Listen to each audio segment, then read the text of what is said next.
Assalamualaikum warahmatullahi wabarakatuh. Bismillah, alhamdulillah, wassalatu wassalamu ala rasulillah Muhammad ibn Abdillah wa ala alihi wa sahbihi wa mawalah, amma ba'du. Teman-teman hadirin kaum muslimin, hadirat kaum muslimat, pertama dan yang paling utama kita panjatkan puji dan syukur kehadirat Allah subhanahu wa ta'ala. Salawat dan salam semoga terlimpah curah kepada junjungan alam, yakni Habibuna wa Nabiyun Nabi Muhammad sallallahu alaihi wasallam, kepada keluarganya, para sahabatnya semuanya, amin ya rabbal alamin. Selanjutnya dalam kesempatan yang baik ini, mari kita sama-sama untuk senantiasa bertakarub, mendekatkan diri kepada Allah subhanahu wa ta'ala. Apalagi pada hari ini kita sudah berada di bulan Sya'ban. Bahkan kita sudah berada di tanggal 15 Sya'ban. Yang tadi malam kita peringati, kita laksanakan ibadah di Lailatul Nisfi Sya'ban. Baiklah, dalam bulan-bulan yang ini, bulan yang mulia ini, bulan Sya'ban dan bulan Ramadan, tentunya kita manfaatkan untuk senantiasa kita bertakarub, beribadah kepada Allah subhanahu wa ta'ala. Kita gunakan, kita atur waktu kita. Selama 24 jam itu akan dibagi berapa? Apakah dibagi 3, dibagi 4, dibagi 5, terserah. Yang penting ada di situ nilai ibadah di sisi Allah subhanahu wa ta'ala. Jika kita banyak memufsikan diri dengan ibadah kepada Allah, itu tentunya kita bisa mengatur waktu sedemikian rupa. Tetapi jika kita beribadah karena kita berbentrokan atau berpapasan dengan bekerja, itu tak jadi masalah. Yang penting dalam 20 jam ini terutama kita melaksanakan ibadah sholat 5 waktu. Adapun yang lain-lainnya tentunya dianjurkan bagi orang-orang yang tidak terlalu sibuk, ya, tidak terlalu sibuk.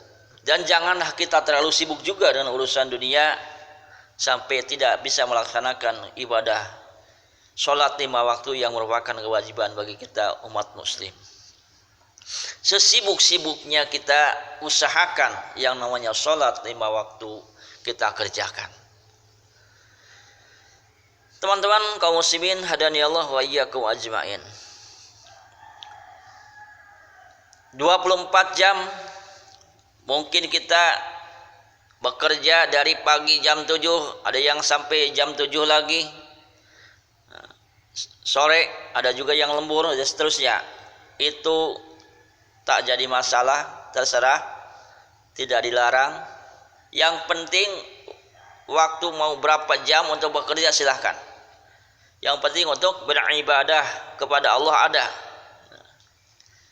Bagi yang tidak bekerja, mungkin nganggur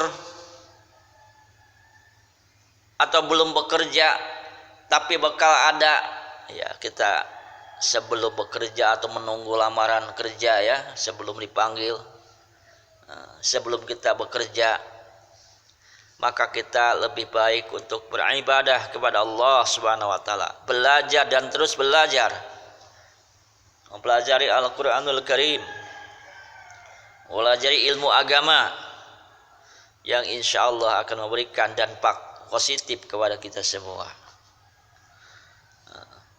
Jadi waktu, ada yang mengatakan dibagi 3, 8 jam untuk bekerja, 8 jam untuk ibadah, 8 jam untuk tidur. Nah, itu kalau bisa seperti itu. Kalaupun tidak bisa, kita atur sendiri masalah waktu ini. Kita kurang tidur, umpamanya, bagi yang sudah tua biasanya kurang tidur. Kalau memang kurang tidur enggak mengganggu kesehatan, boleh. Tetapi jika kurang tidur malahan kita terganggu, kita pun tidak boleh memaksakan. Sebab jangan kita lemparkan diri kita kepada kemudaratan. Wala tulqu baidikum ila tahlukah. Jangan lemparkan diri kalian kepada kerusakan, ya. Jadi seandainya mau dorot, jangan kita buat. Jangan kita mengerjakan sesuatu yang bisa membahayakan, merusak diri kita sendiri. Jadi kita harus pandai memilah dan memilih apa saja yang sekiranya tidak menjadikan kita madarat, yang tidak menjadikan bahaya. Makanya ada ayat Al-Qur'anul Karim, wala taqrabuz zina innahu kana fahisyatan wa sa'a sabila. Janganlah kamu mendekati zina, karena zina itu perbuatan sejelek-jeleknya perbuatan, sejelek-jeleknya jalan. Itu artinya apa? Mendekatkan saja tidak boleh, apalagi melaksanakan. Begitu juga kejelekan jangan kita dekatin. Jangan kita deketin, takutnya nanti ekstrom. Artinya kita bisa mengerjakan itu kejelekan. Jadi kita hindari sesuatu yang bisa membahayakan baik dunia kita maupun agama kita. Membahayakan terutama agama kita. Ya, jangan sampai. Itu. Kaum muslimin rahimakumullah. Jadi kita harus pandai memilih apa yang lebih berguna bagi kita semua. Alangkah baiknya jika ada di rumah, ya. Mungkin siaran radio, ada kuliah subuh. Siaran televisi, kuliah subuh, atau santapan rohani, atau Maidatul Hasanah, boleh kita tonton, boleh kita dengarkan, boleh kita simak. Atau di zaman sekarang sudah canggih, melalui YouTube umpamanya, silahkan ambil hikmah dan manfaatnya. Kalau itu pun ilmu. Sebab orang yang pandai itu adalah orang yang bisa istifadah. Apa itu istifadah? Orang yang bisa mengambil manfaat, mengambil faidah dari apapun. Jangankan sesuatu yang berbentuk dunia, yang berbentuk akhirat, berbentuk agama. Sesuatu yang berbentuk dunia pun kalau bisa ambil faidah, tentunya akan membawakan faidah, hikmah. Maka dikatakan khudul hikmah walau min famil kalbi. Ambillah hikmah walaupun dari sekedar dari yang keluar dari mulut anjing. Ambillah hikmah. Mungkin jika ada anjing menggogok, ada hikmahnya. Entah di situ ada orang yang jahat atau orang yang lewat atau orang yang nggak tahulah. Nah, kita perhatikan juga ada apa itu. Ada anjing menggonggong, kita keluar ke rumah bawahnya. Ada apa di situ? Itu di antaranya. Jadi apapun kita ambil hikmah. Maka sering kita sampaikan dan sering kita dengar, ungdur ma qala wala tangdur man qala. Ungdur ma qala, lihatlah apa pembicaraannya, wala tandur mangkola, dan janganlah lihat siapa yang membicarakannya. Nah itu. Jadi sekalipun dari anak kecil, jika pembicaraannya bagus, apalagi sesuai Al-Quran, apalagi ada pesan hadis dan lain sebagainya, tidak bertolak belakang dengan agama, bahkan menyentuh hati kita, apa boleh kita ikuti? Maka kita ikuti. Maka kita seyogyanya itu ambil itu. Jangan bahasain anak kecil nih, buat apa nih? Oh kencur, lu bisa apa-apa ngomong agama. Jangan dilihat anak kecilnya, tapi kita lihat isi pembicaraannya. Kaum muslimin rahimakumullah. Jadi masih banyak waktu kita untuk mengambil hikmah sesuatu yang bermanfaat bagi kita semua. Di bulan Sya'ban ini, ya, di bulan Sya'ban kita akan menghadapi puasa Ramadan. Tentunya banyak hikmah yang kita petik. Dan kita targetkan bulan Ramadan ini dari sekarang. Kita ada pola tersendiri, ada target tersendiri, ada aturan tersendiri, settingan tersendiri. Jadi sekarang kita siapkan, bila perlu jadwalkan. Hari sekian, jam sekian, apa ibadahnya, apa hafal, apa mengaji berapa juz, atau menghafal apa, atau ibadah apa. Umpamanya 5 waktu ini, 5 waktu ini habis subuh apa zikir, apa istighfar. Kemudian habis zuhur itu apa baca sholawat atau baca tasbih.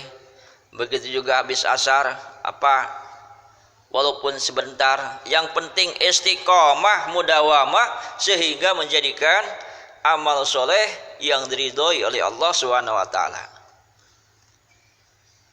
Kaum muslimin rahimakumullah. Jadi banyak waktu, banyak jalan menuju Roma. Jadi banyak cara dalam ibadah kepada Allah Subhanahu wa taala, berbagai macam cara yang boleh kita kerjakan dan boleh kita laksanakan. Jadi sekali lagi, di bulan Ramadan yang akan datang tentunya kita banyak ujian, cobaan, godaan. Sehingga bulan Ramadan datang kemudian pergi lagi, tidak ada manfaat bagi kita karena kita tidak isi, malahan berbuat dosa, naudzubillah. Jadi Ramadan ini kita targetkan untuk bisa mencetak diri kita menjadi orang yang takwa. Karena hakikatnya Ramadan adalah untuk la'allakum tattaqun, supaya menjadi orang yang takwa. Ya ayyuhalladzina amanu kutiba alaikumusiyam kama kutiba alal ladzina min qablikum la'allakum tattaqun. Jadi andai kata di bulan Ramadan kita tidak takwa, apa itu artinya bagi kita? Maka dari sekarang usahakan kita bertakwa. Takwa itu apa sih? Imtisalu awamirillah wajtinabu nawahi, yakni ikut perintah Allah dan menjauhi larangannya. Kaum muslimin rahimakumullah. Jadi takwa ini sebelum Ramadan, dari sekarang kita harus punya pola, mengatur waktu, mengatur waktu supaya kita tidak rugi. Jadi pas datang Ramadan, karena kita sudah terbiasa, maka kita akan terasa ringan. Bulan Ramadan kita mungkin lapar karena makan cuma sahur dan buka, itu pun kadang sahur kadang tidak karena kesiangan. Tak jadi masalah. Dari sekarang kita usahakan, mungkin dari sekarang kita latihan untuk makan tidak terlalu banyak, dikurangin tiap hari. Yang tadinya 3 centong jadi 2 centong, minggu depan jadi 1 centong, dan seterusnya. Nah, jadi kita dari sekarang kalau sudah bisa mengurangi, maka nanti pas kita puasa Ramadan kita pun tidak akan terasa berat. Kaum muslimin rahimakumullah. Jadi ketika bulan Ramadan ada ujian yang mungkin bagi tubuh kita terasa berat, maka dari sekarang pun kita latih supaya pas Ramadan kita tidak kaget, tidak kaget. Jadi jadilah sebagai latihan bulan Syaban ini untuk kesuksesan Ramadan. Baiklah Bapak dan Ibu, kawan-kawan, teman-teman semuanya, sampai di sini dulu jumpa kita dalam sedikit apa yang saya sampaikan. Mudah-mudahan ada manfaatnya bagi diri saya sendiri khususnya dan bagi teman-teman pemirsa semuanya. Amin ya rabbal alamin. Akhirul kalam. Assalamualaikum warahmatullahi wabarakatuh.